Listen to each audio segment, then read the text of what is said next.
పరిగి మండలం కాళ్ళపూర్ గ్రామంలో రైతుల భూమి దాదాపు 587 ఎకరాలు ప్రభుత్వం అభివృద్ధి పేరుతోని ఏకపక్షంగా భూమిని లాక్కోవడం, భూసేకరణ చేయడాన్ని తీవ్రంగా ఖండిస్తూ గ్రామ రైతులు ప్రజలందరూ కూడా ఈరోజు కాళ్ళపూర్ గ్రామంలో వాళ్ళంతా కూడా నిరాహార దీక్ష చేయడం అని జరిగింది. ఇక్కడ ఉన్నటువంటి రైతాంగం మొత్తం ఈరోజు ఏకపక్షంగా వాళ్ళందరూ కూడా సమిష్టిగా మా భూములు ఈ ప్రభుత్వానికి ఇవ్వమని వాళ్ళంతా కూడా తీర్మానించుకోవడం జరిగింది. దీన్ని ప్రభుత్వం వెంటనే స్వీకరించి ఇక్కడ ఏదైతే భూసేకరణ నోటిఫికేషన్ విడుదల చేసిందో దాన్ని వెంటనే రద్దు చేయాలనేది సిపిఎం పార్టీగా ఈ ప్రభుత్వానికి డిమాండ్ చేస్తున్నాం.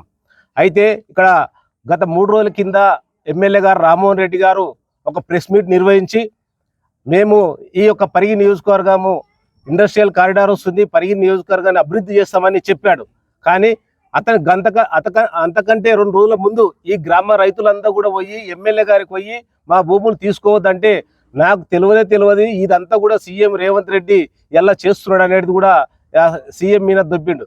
కానీ ఈ రైతులు పోయినప్పుడు ఒక మాట మాట్లాడుతున్నాడు, మళ్ళీ రైతులు వచ్చిన తర్వాత నేనే అభివృద్ధి చేస్తున్నా, నేనే కారిడార్ చేస్తున్నా అని 2 నాలుకల ధోరణి ఎలా పరిగి ఎమ్మెల్యే గారు వివరించడం అనేది సిగ్గుచేటు.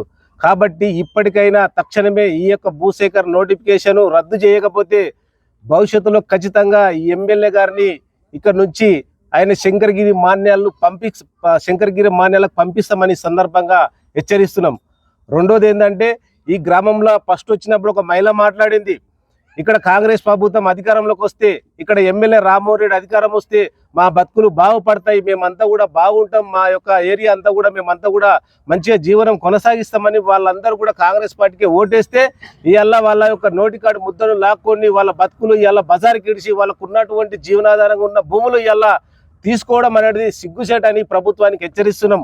ఇప్పటికైనా తక్షణమే రామ్మోహన్ రెడ్డి గారు, సీఎం రేవంత్ రెడ్డి గారు ఆలోచించి తక్షణమే ఈ యొక్క భూసేకరణ నోటిఫికేషన్ రద్దు చేయాలి, లేకపోతే మీ బతుకులు కూడా రోడ్ల మీదకి వస్తాయని ఈరోజు ఈ రైతుల తరఫున సిపిఎం పార్టీగా ఈ ప్రభుత్వాన్ని హెచ్చరిస్తున్నాం.